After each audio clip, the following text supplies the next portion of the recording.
বাঘের থাবায় লন্ডভন্ড পাক শিবির। ব্যাটিং কিংবা বোলিং দুই বিভাগেই দাপট দেখিয়ে দুর্দান্ত এক জয় তুলে নিল টিম টাইগার্স। আগে বল করে মুস্তাফিজের রেকর্ড গড়া স্পেলের পর ব্যাট হাতে ঝড় তোলেন পারভেজ হোসেন ইমন এবং তাওহিদ হৃদয়।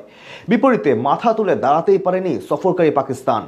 প্রায় 14 মাস পর মিরপুরে টি-20 ম্যাচ খেলতে নামে বাংলাদেশ। স্বাভাবিকভাবেই কানায় কানায় ভরপুর ছিল পুরো গ্যালারি। উপস্থিত দর্শকদের অবশ্য হতাশ করেননি বোলাররা। চিরচেনা হোম অফ গ্রাউন্ডে আজ ছড়ি ঘোরায় মুস্তাফিজ, শেখ মাহাদিরা। টস জিতে বল করতে নেমে প্রথম ওভারেই উইকেটের সম্ভাবনা তৈরি করেন সহ অধিনায়ক শেখ মাহাদি হাসান। তার বলে শর্ট ফাইন লেগ অঞ্চলে ক্যাচ তুলে দেন ফখরজামান, কিন্তু সেটি তালুবন্দি করতে পারেননি তাসকিন আহমেদ। ক্যাচ মিসের ক্ষতি পুষিয়ে দিতে অবশ্য দেরি করেননি ঢাকা এক্সপ্রেস। পরের ওভারে বোলিংয়ে এসে আরেক ওপেনার সাইম আইয়ুবকে আউট করে দলকে প্রথম সাফল্য এনে দেন এই পেসার। উইকেটের খাতা খুলতে বেশিক্ষণ দেরি করেননি শেখ মাহাদি।